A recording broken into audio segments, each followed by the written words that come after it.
Assalamualaikum warahmatullahi wabarakatuh. Apa kabar teman-teman semuanya? Semoga selalu dalam keadaan sehat walafiat. Pada kesempatan kali ini, saya sebagai moderator pada pemaparan materi dari kelompok 7 yang berjudul Prinsip-prinsip Desain Pesan Pembelajaran yang akan kami bawakan yaitu prinsip memori. Sebelumnya, saya hendak memperkenalkan dulu anggota-anggota dari kelompok 7. Yang pertama ada Muhammad Hafizul Munzir, yang kedua ada Febriola Dwi Permatasari, dan yang ketiga saya sendiri Muhammad Naufal Parisi, dan yang keempat ada Nazula Elsa. Baiklah, kita akan memasuki sesi pemaparan materi yang pertama, yaitu definisi memori. Memori mempunyai fungsi yang sangat penting bagi manusia. Aktivitas pikiran manusia tentunya tidak lepas dari memori. Kita berusaha menggunakan memori kita untuk memikirkan hal-hal tertentu. Ada begitu banyak batasan atau definisi dari memori. Menurut Feldman 2011 mengatakan bahwa memori adalah proses pada saat manusia mengodekan, menyimpan, dan menarik kembali informasi yang telah lampau.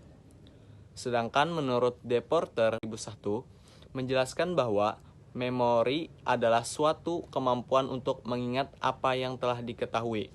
Dan secara sederhana dapat kita simpulkan definisi memori adalah keseluruhan proses untuk mengingat hal-hal yang sudah terjadi.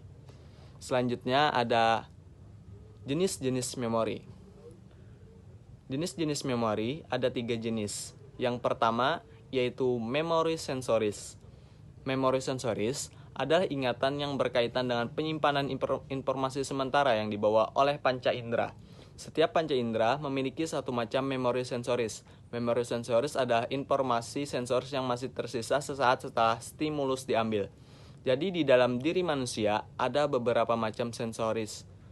Sensoris motorik yaitu sensoris motorik visual atau penglihatan, sensoris motorik audio atau pendengaran, dan lain sebagainya.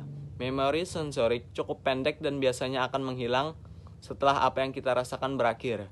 Sebagai contoh, ketika kita melihat ratusan hal ketika berjalan selama beberapa menit, meskipun perhatian tertuju oleh sesuatu yang kita lihat, itu segera terlupakan oleh sesuatu yang lain yang menarik perhatian di antara sekian banyak yang ditangkap di indera penglihatan.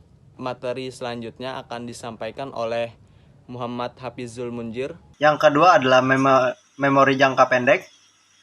Ingatan jangka pendek atau sering disebut dengan short term memory atau working memory adalah suatu proses penyimpanan memori sementara.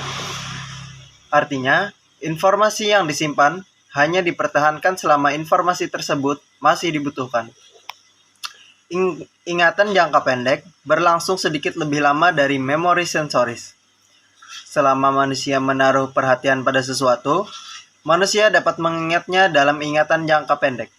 Yang ketiga, ingatan jangka panjang. Ingatan jangka panjang, long term memory, adalah suatu proses memori atau ingatan yang bersifat permanen. Informasi yang disimpan sanggup bertahan dalam waktu yang sangat panjang. Kapasitas yang dimiliki ingatan jangka panjang ini tidak terbatas. Materi selanjutnya ada proses memori. Proses dalam memori manusia dapat dibagi menjadi 3 bagian, yaitu yang pertama, encoding. Encoding merupakan proses penyerapan persepsi dari informasi yang didapat kemudian dirubah menjadi difat memori organisme. Proses ini cukup lama agar mampu tersimpan dengan baik dan tidak mudah hilang. Proses encoding ini bisa terjadi secara tidak sengaja maupun sengaja. Yang kedua ada menyimpan. Penyimpanan informasi atau storage adalah suatu proses mengedepankan informasi yang diterima dalam suatu tempat tertentu. Setelah proses encoding, data atau informasi yang didapat akan disimpan dengan membentuk jejak-jejak yang bisa ditimbulkan kembali. Jejak-jejak memori tersebut disebut juga dengan traces memory. Yang ketiga ada retrieval atau mengeluarkan kembali. Proses ini berkaitan dengan proses mencari informasi di dalam otak, menemukannya, dan menggunakan kembali memori tersebut. Mekanisme ini sangat membantu dalam kegiatan sehari-hari. di mana ingatan-ingatan yang tersimpan berkaitan erat dengan masa depan. Next, ada prinsip-prinsip memori dalam desain pesan pembelajaran. Demi proses pembelajaran dapat terlaksana dengan baik, maka perlu memperhatikan beberapa prinsip memori berikut ini.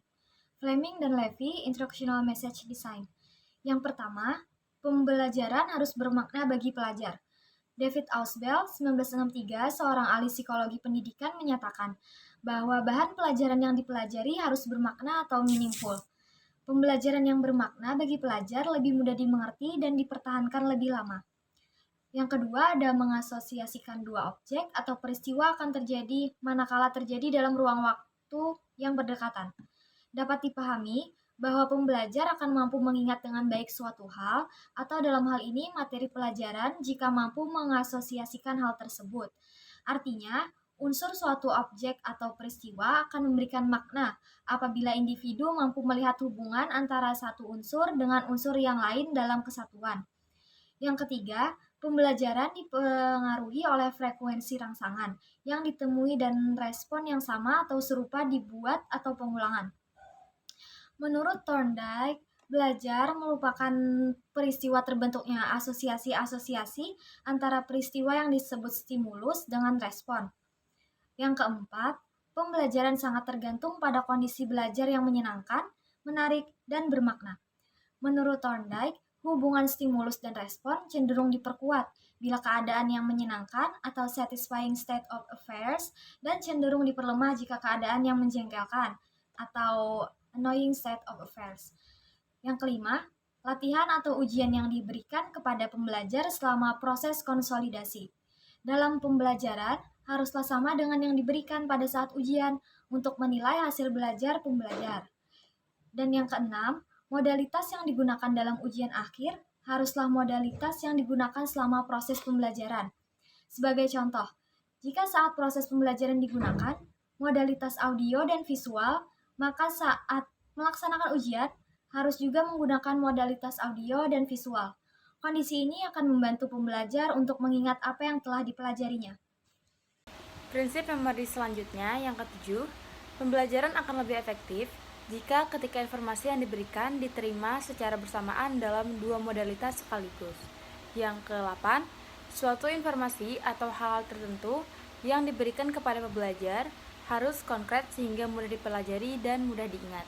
Yang ke-9, proses penyampaian informasi kepada peserta didik baru haruslah dimulai dari yang sederhana dan konkret menuju kepada tingkat informasi yang abstrak dan kompleks. Yang ke-10, menambahkan isyarat atau petunjuk akan membuat suatu stimulus efektif. Yang ke-11, memberitahu pembelajar akan tanggapan atau respon mereka yang salah, kemudian memberitahunya tentang tanggapan atau respon yang benar adalah efektif. Yang ke-12, semakin matang dan termotivasi pelajar, semakin besar unit pembelajaran yang dilaksanakan. Yang ke-13, latihan dan praktek secara berkala lebih efisien dan efektif daripada latihan secara terus-menerus. Yang ke-14, semakin bermakna hubungan antara hal-hal yang berkaitan, semakin bagus proses pembelajarannya. Yang ke-15, ketika suatu stimulus mirip dengan stimulus yang dipelajari sebelumnya. Yang ke-16, materi yang akan diberikan kepada pembelajar harus diorganisir dan jelas bagi pembelajar. Yang ke-17, strategi yang digunakan oleh pelajar sangat mempengaruhi waktu yang diperlukan untuk dapat mengasosiasikan materi dan mengingatnya. Itulah tadi pemaparan dari kelompok kami. Saya sebagai moderator mewakili teman-teman yang lain mohon maaf apabila ada kesalahan baik dalam penyampaian materi ataupun materi yang dibawakan, dan semoga pemaparan materi tadi bisa bermanfaat dan ditangkap oleh teman-teman sekalian. Sekian, terima kasih. Assalamualaikum warahmatullahi wabarakatuh.